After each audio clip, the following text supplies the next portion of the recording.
Hello everyone and welcome back to the channel. Picture this. It has been 9 years since we last visited headquarters. Back then, an 11-year-old girl named Riley learned that sadness isn't the enemy, that every emotion has a purpose. We all cried over Bing Bong, we all hugged our parents a little tighter, and we thought we understood how the mind works. But Riley is not 11 anymore. She is 13 now. And if you remember being 13, the acne, the sweat, the way your heart pounded when your crush walked by, you know that things are about to get a lot more complicated. Inside Out 2, released in 2024 and directed by Kelsey Mann, takes us back into the mind of Riley as she enters puberty. And she's not alone. Joining joy, sadness, anger, fear, and disgust are 4 brand new emotions: anxiety, envy, embarrassment, and ennui. The voice cast is incredible. Amy Poehler returns as the ever-optimistic Joy. Maya Hawke brings a frantic, twitchy energy to anxiety. Ayo Edebiri voices the tiny, wide-eyed envy. Paul Walter Hauser is the silent, oversized embarrassment, and Adele Exarchopoulos voices ennui, the pain of teenage boredom. Grab your sense of self, and let me tell you the complete story of Inside Out 2. Fair warning. Full spoilers ahead, and you might want to keep that tissue nearby. Again. When the movie begins, Riley is thriving. She's 13 years old, she plays hockey, and she has 2 best friends named Bree and Grace, and she's about to start high school. Inside headquarters, Joy has perfected the system. Let me describe headquarters now. It's bigger than before. The console has more buttons, the screens are larger, and there's a new addition, a massive, beautiful, glowing, tree-like structure in the center of the room. This is Riley's sense of self. Imagine a shimmering fountain made of light with branches that reach up toward the ceiling. Each branch is a belief about who Riley is. I am a good person. I am kind. I am a great hockey player. Joy has curated all of Riley's memories to build this sense of self. She's been doing something new, something she calls memory repression. You see, every night while Riley sleeps, Joy and the other original emotions take negative memories and literally push them down a dark tube into the back of Riley's mind. Gone. Forgotten. Out of sight, out of mind. Joy believes that if Riley only remembers the good things, she'll stay happy forever. It's sweet. It's also a disaster waiting to happen. Now, the inciting incident. Riley and her 2 best friends, Bree and Grace, are driving to a 3-day hockey camp. This camp is a huge deal because the coach, Coach Roberts, selects players for a team called the Firehawks, the elite high school team that Riley dreams of joining. The car hums along the highway. The windows are down. Everything feels perfect. Then Bree says it. "We're going to a different high school, Riley." The words hang in the air like a bomb. Riley's smile freezes. Her stomach drops. Inside headquarters, Joy's hands fly to her mouth. Bree and Grace have been Riley's best friends since elementary school, and now they're being separated. But Riley forces a smile. "That's fine," she says. "We'll still hang out. No big deal." Joy pushes the negative feelings down. She doesn't let Riley feel the sadness. She doesn't let her process the fear. She just keeps smiling. And that night, as Riley sleeps, an alarm goes off inside headquarters.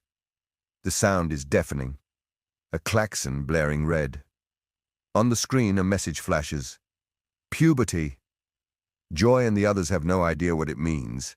But before they can figure it out, a team of construction workers, little yellow hard hat-wearing mine workers, burst into headquarters with jackhammers and wrecking balls. They tear apart the console, they break the walls, they expand the ceiling. It's chaos. When the dust settles, the workers leave. But before they go, one of them turns back and says, "You might want to brace yourselves. You're getting new arrivals." Joy looks around. New arrivals? What does that? And then the elevator dings. The doors slide open, and out steps a character you will never forget. Let me describe anxiety to you. Picture a slender, orange, frizzy-haired figure with enormous eyes that dart back and forth like a hummingbird. She has a gap-toothed smile that never quite reaches her eyes. She's holding 6 suitcases. Because yes, she came with baggage. Her voice, provided by Maya Hawke, is fast, breathless, and slightly manic. "Hi," she says, looking around headquarters. "I'm anxiety. Where can I put my stuff?" Before anyone can answer, the elevator dings again.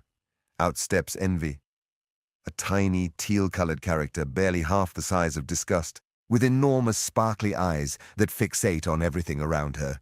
She's voiced by Io Edebiri, and she immediately looks at Disgust's hair and whispers, "Whoa, look at your hair, it's so shiny."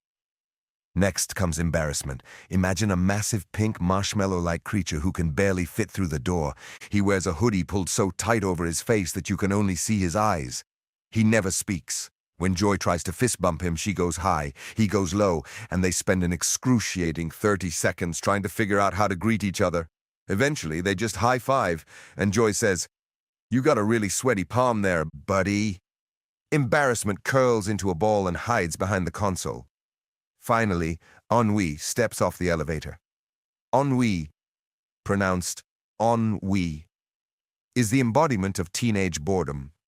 Imagine a purple, droopy character with half-closed eyes lying on a floating couch scrolling through a phone. She speaks with a heavy French accent, and every word sounds like it requires enormous effort. When Disgust asks what ennui means, Ennui lets out a long, dramatic sigh and says, "It is what you would call the boredom." Joy is thrilled. She loves new friends. She welcomes them all with open arms. She has no idea what's coming. At first, everything seems fine. Anxiety explains her job. "Look, we all have a job to do. I plan for the future." She starts making lists. She creates backup plans for the backup plans. She paces back and forth, muttering about everything that could go wrong at hockey camp.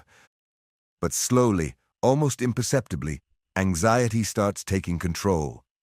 She convinces Riley to stay up late practicing. She convinces her to ignore Bree and Grace so she can sit with the cool older girls. A group led by a confident popular player named Valentina Val Ortiz. And then one night, anxiety does something drastic. She walks up to Riley's sense of self, that beautiful, glowing tree of beliefs, and she pulls it out of its holder. "What are you doing?" Joy screams. Anxiety looks at her, and for the first time her voice is cold. "This sense of self is built on the past," she says. "It's time to build one for the future." She throws the sense of self into the back of Riley's mind, a dark, forgotten place where all the repressed memories live. Then she turns to Embarrassment. "Get rid of them," she says. Embarrassment picks up joy, sadness, anger, fear, and disgust, all 5 of them, and stuffs them into a massive glass jar. The jar is carried away by mind workers down through the depths of Riley's mind and locked inside the memory vault, a dark, dusty prison where Riley's deepest secrets are kept. Joy pounds on the glass. "Let us out!" But anxiety is already at the console, and she's not alone. Envy, Embarrassment, and Ennui are standing behind her. "Don't worry, Joy," Anxiety says, her voice sweet and terrifying at the same time. "I'll take good care of Riley." And the screen goes dark. Let me paint a picture of where Joy and the others are trapped. The memory vault is a dark, cavernous space deep in the back of Riley's mind. It smells like dust and old secrets, and it's filled with things Riley has forgotten, or tried to forget. First, there's Bloofy. Imagine a hyperactive, hand-drawn cartoon dog from a preschool show that Riley secretly still watches. Bloofy is voiced like a children's TV host. Too loud, too cheerful, and completely oblivious to the danger they're in. He has a sidekick named Pouchy, which is literally just a pouch with eyes that barfs up whatever Bloofy needs. It's weird, it's wonderful, it's Pixar. Then there's Lance Slashblade. Picture a video game character from a JRPG. Impossibly handsome with flowing hair, a giant sword, and the most ridiculous voice you've ever heard. He's supposed to be cool. He is not. He glitches constantly, freezing in midair, repeating the same line over and over. He's the video game crush Riley had when she was 9, and he has no idea that she's moved on. And finally, there's Riley's deep dark secret, a glowing red orb locked in a cage, hidden behind a curtain. Joy doesn't know what's inside, but she knows it's bad. The old emotions need to escape. They need to get back to headquarters and stop anxiety before she destroys Riley's sense of self for good. So they come up with a plan. Sadness will go first, because sadness is small and quiet and can sneak past the guards. Sadness, voiced by Phyllis Smith in that wonderfully gentle monotone, agrees. She squeezes through the bars of the jar and slips away into the darkness. The rest of them, joy, anger, fear, and disgust, will take a different route. They'll travel through the back of Riley's mind to retrieve the sense of self and bring it back. And so begins their journey. They travel through the Sar-chasm, a giant, endless canyon filled with sarcastic comments that echo off the walls. They ride a giant broccoli through the stream of consciousness, a rushing river of random thoughts that splashes against their faces. They climb the mountain of misfortune, where every step triggers a new worst-case scenario. Meanwhile, Sadness makes her way to headquarters. She slips inside, and what she sees terrifies her. Anxiety has taken full control. The console is surrounded by projections. Massive screens showing everything that could go wrong. Riley not making the team, Riley being alone in high school, Riley's parents being disappointed, Riley's friends forgetting her. Anxiety is running on a treadmill. Literally, she's running faster and faster, her orange skin glowing with sweat, her eyes wide with panic. Every time a negative thought appears, she grabs it and throws it into the console, making Riley more anxious. "Not good enough," Anxiety mutters. "Try harder. Be better. Don't mess this up." Sadness tries to help, but she's captured by Ennui, who ties her up with a very long, very boring sigh. At the same time, in the real world, Riley is falling apart. She snaps at Bree and Grace. She tells them she needs space. She abandons them to sit with Val and the older girls. She stays up all night practicing. She sneaks into Coach Roberts' office and reads her red notebook, and finds a page that says Riley is not ready for the Firehawks. The words hit Riley like a punch to the chest, and inside her mind, Anxiety loses control completely. Let me describe what happens next, because this is the most intense sequence Pixar has ever made. Riley is on the ice. It's the final scrimmage. She needs to impress Coach Roberts. But inside headquarters, Anxiety is spiraling. She's running so fast on the treadmill that her legs are a blur. Projections are everywhere. Screens showing Riley failing, Riley alone, Riley worthless. Anxiety starts creating negative beliefs. These are like dark, twisted versions of the sense of self.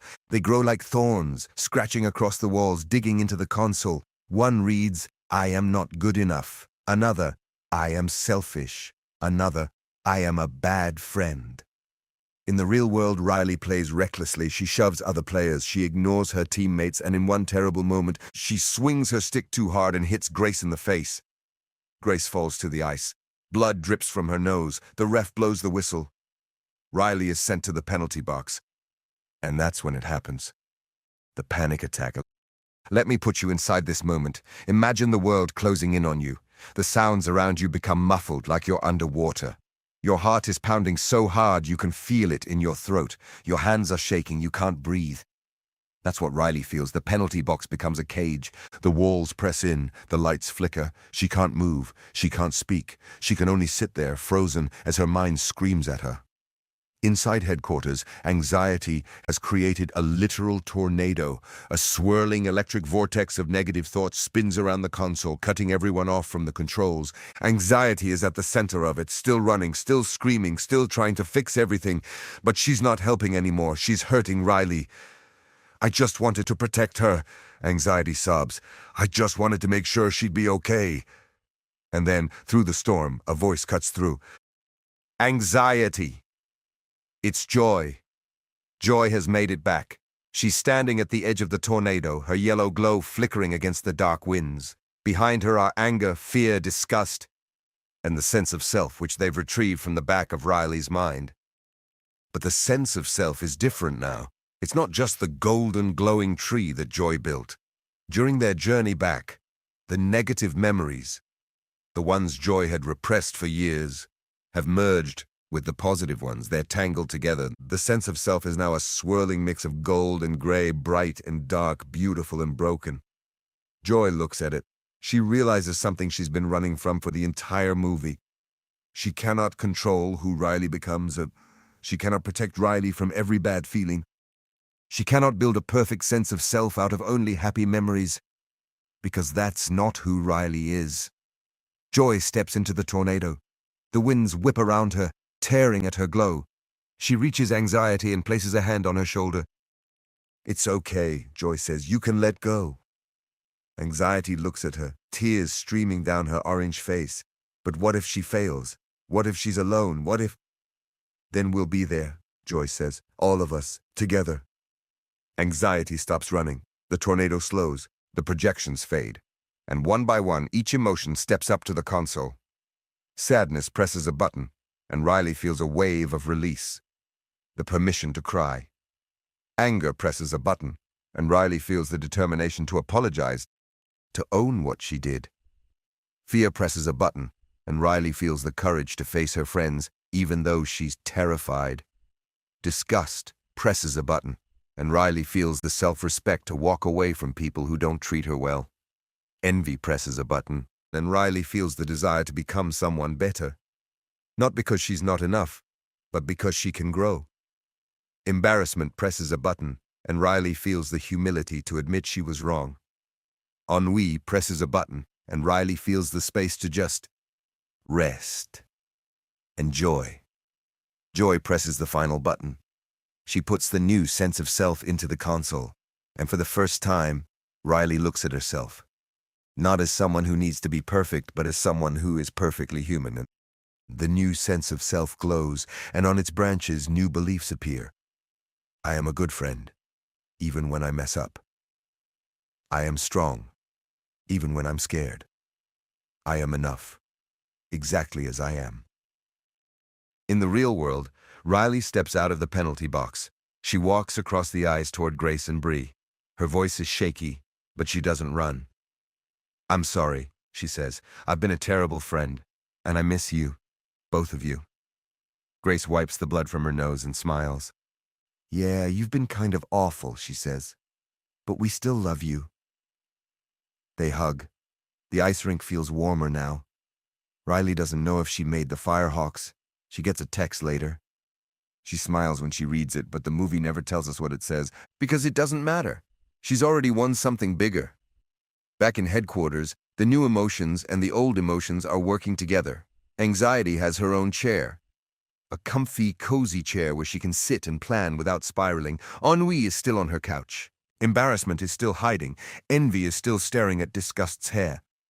But they're a team now. And in the post-credits scene, Joy returns to the memory vault. She walks past Bloofy and Lance Slashblade. She approaches the glowing red orb, Riley's deep dark secret. She takes a deep breath. She opens it. And you know what it is? Riley once burned a hole in the rug. That's it. That's the secret.